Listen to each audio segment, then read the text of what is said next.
Today,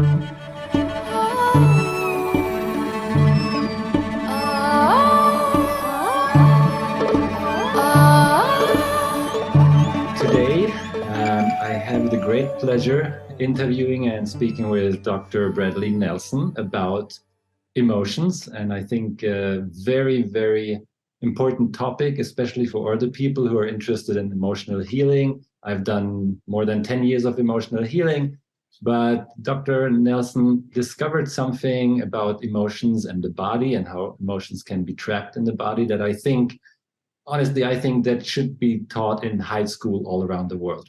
Um, and with me, my co-host is Dr. Gabriele Sick, the Director of Philosophy at the Heart Revolution. And yes, let's jump right in. Dr. Nelson, you started out as a chiropractor and had a practice and worked as a chiropractor for 20 years, I think. How did you become so interested in emotions? Because I think that's not the primary field of chiropractor to deal all about emotions. And how did you become so interested that you discovered, your work about emotions? Well, I was just trying to figure out what was really wrong with my patients. I had great success just by realigning people's spines and realigning other bones in the body.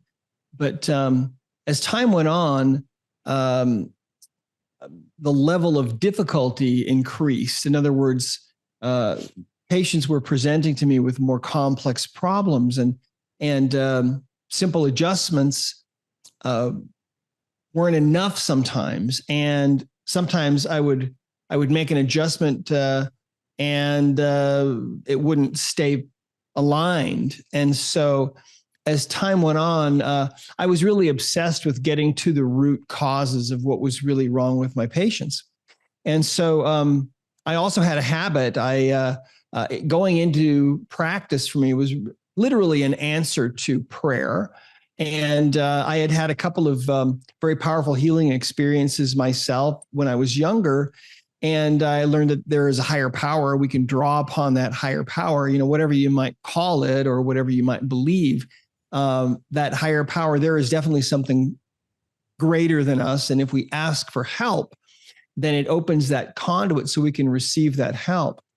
And so what became apparent to me after a while was that all of my patients, no matter how young or old they were, no matter what they were suffering from, whether it was something physical or mental or emotional, they all had something in common.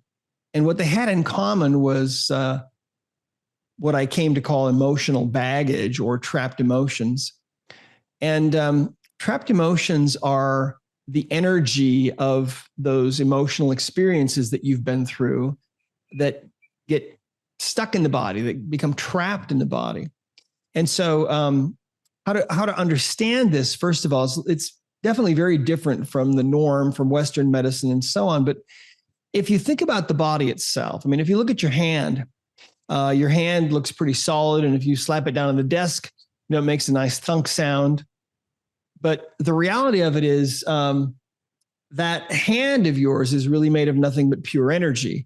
So if you were to take a big enough microscope, and if you were to start zooming in on that hand of yours, past the level of the cells and past the organelles that make up the cells to the level of the molecule, and past that to the level of the atom and to the level of the subatomic particles in the body, you'd see that everything is made of energy. The body is just made of energy. There's nothing really inside of an atom. There is no matter as such, according to Albert Einstein. Matter is just energy that's been slowed down enough so that we can actually touch it and feel it and so on. So our bodies are made of energy. Well, thoughts are energy and emotions are energy as well. And so when you're feeling a certain emotion, you're feeling a vibration of energy. So in other words, let's say you're feeling an emotion of anger. Well, that's a specific frequency and a specific vibration, and that's different from frustration, and that's different from sadness, and that's different from shame. They're all different. But when you're feeling an intense emotion, sometimes that energy is powerful enough that it can become trapped in the body. And how to understand this is if you think about an emotional experience that you have had, maybe today or yesterday, there's this little process that we go through that I like to call the emotional loop. So let's say that something happens to you and you start to feel some kind of emotion about it. Maybe something's happened and you're feeling the emotion of resentment or frustration or anger. And what happens is when that emotional vibration starts to occur, that's a message from the deep subconscious mind. And it has to do partly with what you've experienced in your life, but also partly with the emotional energies that are already trapped in your body. But basically, when you start to experience that emotion, you're starting into this little loop and you start to feel the feelings that go along with that emotion. You start to feel maybe the physical sensations that go along with that. And typically, as that loop is occurring and as you're feeling that emotion and thinking about it, most of the time, the vast majority of the time, you acknowledge that emotion and then that emotional loop closes and that little emotional experience is completed and now it moves on. But sometimes what happens is we feel a particular emotion and we decide sometimes to become really involved with it. For example, say the emotion is resentment because someone has done you wrong and you decide, you know what? I'm not only going to feel this small emotion of resentment, I'm going to enhance that because I really should feel resentful about this. And so that when you do that, that emotional loop becomes broken and stuck in kind of an open state, so that emotion then, rather than allowing it to be processed and move on, now that emotional experience is kind of stuck. And that energy becomes trapped in the body. Another circumstance where we develop trapped emotions is, let's say that as a child, your father was a rageaholic. He was very angry. And maybe you decided at a very young age that anger was a really bad emotion and that you didn't ever want to go there. You never wanted to allow yourself to feel that. Now, let's say you're an adult and something happens to you, someone does you wrong, and that emotion of anger starts to come up for you, but you decide, no, I'm not going there. And so you stuff that emotion. You don't allow that loop to complete. And so now it's stuck open. And the energy then of that emotion is in a sense, it's suspended in the body. So a trapped emotion is just an emotional energy from some experience where that emotional loop did not complete. And so a trapped emotion is an energy that we believe is about the size of a baseball, to about the size of a softball or a small melon. And these can inhabit the body. They can land anywhere, lodge anywhere in the body. They will tend to cause physical pain sometimes. 90% of all the physical pain people have is due to their emotional baggage. And I learned this during those years I was in practice, having people come to see me that were dealing with physical pain. I found that when I would ask their subconscious mind, which is the internal computer that we all have, and that's where all the good information is, when I would ask that subconscious mind what that person really needed or why they were having pain, 9 times out of 10, there was emotional baggage causing that pain, either directly or indirectly. And when I would remove that trapped emotional energy and, in a sense, resolve that emotion and complete that loop so that that experience could be processed and move on, pain would disappear. All kinds of amazing things would happen. In fact, people would come to me with things like depression and anxiety and phobias and panic attacks and PTSD and eating disorders and all kinds of self-sabotage. And in fact, every disease process also that I saw had emotional energy as a component of it, sometimes the biggest component, sometimes the only component. And when that emotional energy was removed, all of those things would seem to either dissolve completely or improve, often dramatically. And so that's the emotional experience. That's the process that we go through when we experience an emotion. It's like a little loop that gets created. And if that loop gets interrupted, then you have an emotional energy that's that is trapped in your body, and it's going to manifest somehow. And it may not manifest for 10 or 20 or 30 years, but If you're in pain right now, think about this, 90%, there's 90% chance, 9 out of 10 chance that that pain that you're experiencing is actually due to some emotional baggage that you're dragging around with you. So that's kind of it in a nutshell.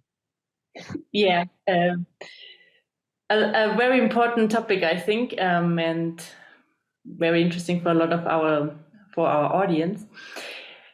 Now you talked about a lot, and we talk often about how to repair the trapped emotions. But do you have an idea what could people help that they don't get the emotions trapped? So if they face a difficult situation in life, or any circumstances, they have this, what you just explained, how could they best handle it so that the emotions not get trapped? Well, if you think about it, emotions are going to come up for us, aren't they? All the time. We go through that emotional process where we experience an emotion and we let it go. That happens to us multiple times every single day. So how do we avoid developing trapped emotions? Well, you don't ever want to bury an emotion. It's okay to allow yourself to feel that emotion, and then acknowledge that feeling, and then allow that to dissipate and go away. Because again, one of the ways that we develop these trapped emotions is when we stuff our emotional feelings, we bury our feelings. That always creates trapped emotions. So that's one way. Another way to avoid developing trapped emotions is to not allow ourselves to enhance whatever emotional feeling is coming up for us. In other words, emotions are going to come up for us naturally as we live our lives. It's going to happen. But if you can prevent yourself from becoming really involved and becoming very upset, if you can allow yourself to feel the emotion and acknowledge it, but be a little bit of an observer and allow that emotional energy to then dissipate and move on, and choose emotions like love, curiosity. You can choose any positive emotion really can be chosen rather than choosing to become really involved and really upset. That's probably the most common way that trapped emotions are developed. And so it's really interesting. In the last chapter of the Emotion Code, we talk about life without trapped emotions. Mm-hmm. And once you get all of your trapped emotions released, then how do you live the rest of your life without developing new ones? And that has to do with things like forgiveness as well. Realizing that you can't really have total peace in your life until you've forgiven everybody in your life that has wronged you in some way, including yourself, because maybe you wronged yourself at some point. Oftentimes we are the hardest people to forgive, ourselves, because we knew better, right? And yet we chose unwisely, or we did a stupid thing. And sometimes it's hard to forgive ourselves. But what I have found is that when you release trapped emotions, what it does is it enables your ability to forgive, you see. And it's really interesting. It also helps you to develop your ability to love others unconditionally, especially when you're removing emotions that happen to be trapped around the heart. Thank you so much, Dr. Nelson. Yeah. Well, thank you both so much. Thank you very much.